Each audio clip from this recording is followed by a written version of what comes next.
this is Tomby Romulo from The Clash Season 2 2019. At magbabalik po sa Clash Arena ngayong 2025. Hindi ko makakalimutan sa season ko yung nangyari sa akin sa laban namin ni Antoinette.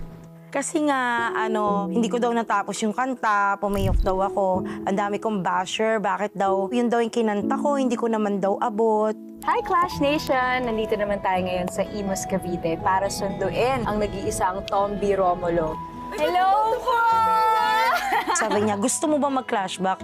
Sabi ko, oo naman. Sabi ko gano'n, gustong-gusto ko. Sabi ko, go ako dyan. Iniisip ko na lang po, napaka-swerte ko kasi isa po ako sa napili para po makabalik po dito. And even though nawala na po yung mga magulang ko, sila pa rin yung mananatiling inspirasyon ko po.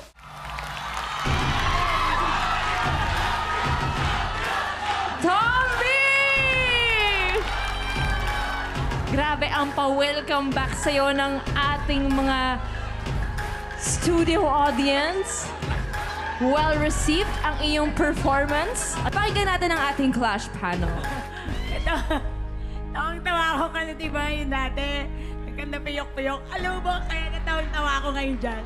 Kasi may sakit yan. Hindi, sabi ko naman po yun kay Lord. Kung sasalang po ako ngayon, kung hindi man po ako pala rin, maitawid ko lang po yung pyesa ko, okay na po ako. Baka wala kang basher this time. Congratulations. Thank you, Lord. Sobra. Thank you po. Ako grabe, gusto ko yung attitude mo today na talagang pinapakita mo sa lahat na magaling ka. Salamat sa performance mo ngayon at pinasaya mo kami lahat. Salamat. Thank you po. Alam mo, Tomby, malaki yung range ng iyong boses.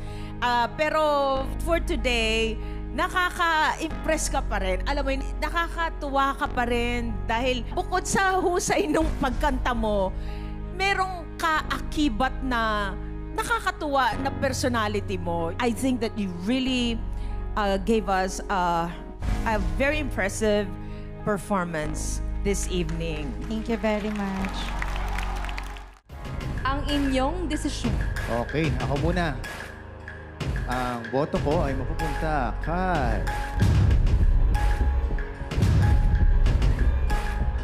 Jennifer. One vote for Jennifer. Ako, ang boto ko ay mapupunta kay Tomby. Alright, one vote each. And now, tanongin natin si Miss Lani, ano po ang inyong desisyon? Ako po, ang aking boto ay mapupunta kay Tomby! No!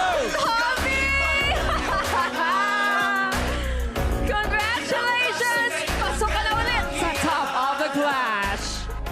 Hindi ko po in-expect talaga na mananalo ako. Hindi ko lang gustong ibangon yung sarili ko sa nakaraan. Gusto ko rin matupad yung pangarap ko. Thank you, Jen! Maraming salamat ulit sa'yo. Thank you, Jen! Feeling ko nagawa ko naman yung goal ko. Nakanta ko naman yung kanta ko the way nag-resonate sa puso ko. And I think yun yung parang pinaka nagmamatter sa akin.